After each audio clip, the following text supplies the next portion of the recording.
everybody, welcome back to my channel. If you're new, thank you for watching. Today I thought I would share my labor and delivery story for Caden since he's now a little over 2 months old and I still have not shared it yet. My voice is slowly coming back. It's still not fully there, but it is way better than it has been in the last few days, so that is so awesome. Caden is actually just in his mamaroo, awake, just laying there. And Carson is supposed to be taking a nap. I don't know if he fully is. I heard him kind of messing around earlier, but he's quiet, so he's at least having some quiet time. So anyways, labor and delivery story. Actually, can we first please say, check me out. I did my hair today. And my makeup today, and I even have lipstick on. I have not put lipstick on and who knows when. I'm starting to feel better. My sister's wedding is next week. I have been like hardcore trying to clean the house, and I've been painting a lot, trying to get the basement more complete. So I've been super busy. So it'll be nice to kind of take this little rest for a few minutes and explain my labor and delivery story. It is actually completely the opposite of Carson's. If you guys watched my video with Carson's labor and delivery story, it is so opposite. And if you haven't, I'll link it below, just so you guys can hear that story too. Carson's was super long. I was in labor for so long with his. It was like miserable at that point. I was exhausted by the time I gave birth to him. Complete opposite with Caden. It was so nice. So I think it was like Thursday night I started having like contractions, and they were getting 3 minutes apart. They still weren't super strong. And then they just stopped after I think it was like 5 hours of being in labor, and then they kind of just stopped. And then it was on and off for the next couple days, and then Saturday night around 9 p.m. I started having contractions again, and they were really steady. I actually I delivered him 2 weeks early, so I delivered at 38 weeks. At my appointment right before, so I had my appointment I think on Thursday, and that's when I started having my contractions after. I was actually already 4 centimeters dilated. So he swept my membrane, my doctor swept my membrane, and he was like, "You're going to have your baby this weekend." So okay, cool. Finally, because they were so close in age that I've been pregnant for 2 years, so it's kind of nice to not be pregnant now. Anyways, so don't mind if you hear a toddler crying. That's just Carson making noise in his room. So my doctor swept my membrane that morning, Thursday morning, had contractions on and off, and then Saturday hit, and I was honestly just getting so sick of having random contractions, because they were not Braxton Hicks. They were real contractions on and off. And my friend was telling me about this, it's called the Midwife's Brew. I'll have to look to see what's in it again, but she said you have to try this, it's an 85% success rate for the Midwife's Brew. So I'm like, okay. So I made my husband go and get everything, which, by the way, it's kind of hard to find stuff because it's not normal, everyday things that is in it. So it's 10 ounces of apricot juice, 8 ounces of lemon tea, 2 tablespoons of almond butter, and then 2 tablespoons of castor oil. So if any of you guys know what castor oil is, it is a laxative.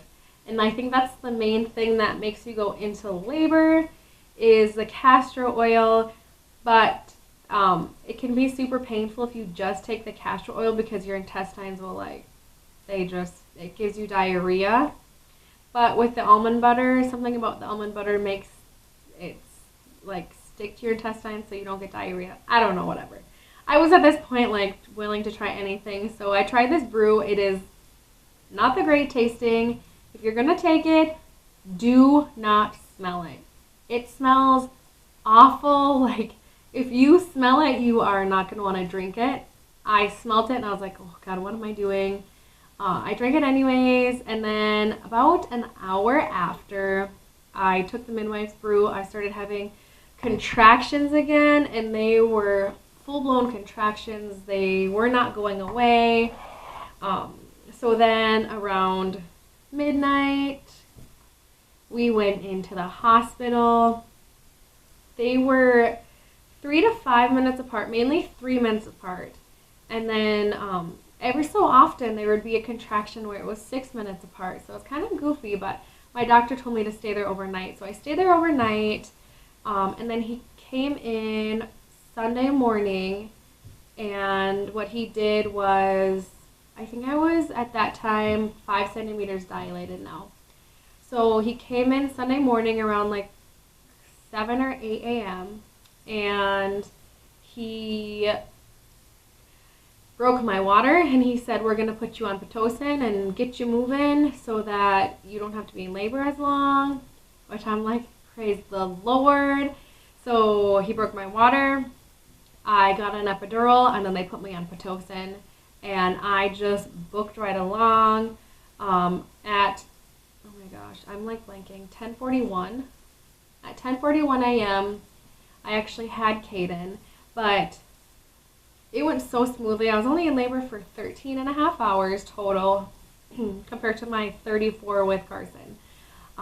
But towards the end, I was, it wasn't painful until like right at the end. It moved along so incredibly fast with that Pitocin that like I wasn't feeling any contractions because I had an epidural. And then all of a sudden, I was feeling a lot of pain. If you didn't watch my video with Carson, you won't know this, but I actually had to have an episiotomy with Carson because I was pushing for so long and he wasn't coming out.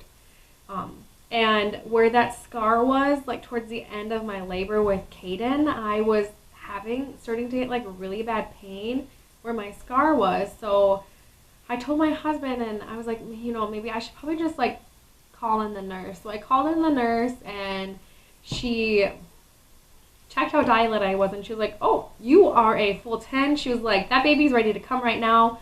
Hold it in. I was like, hold him in? You cannot tell a person who is in pain now every single time they have a contraction to not push. Like, don't. And then, so she was like, yeah, don't push. Your doctor will be coming. He'll be here in about 15 minutes. He lives close by. And all I am thinking is, he lives close by. He's not even in the hospital. Like, what the heck is going on? I was like, and every single time I had a contraction, I was like, I don't know if I can hold it in longer. Like, honestly, I don't think I can hold him in longer. I don't think, like, every time I'm like, this next time, I don't know if I can hold it in. And then the doctor finally got there, like, right as I was to the point where I'm like, I can't hold him in anymore.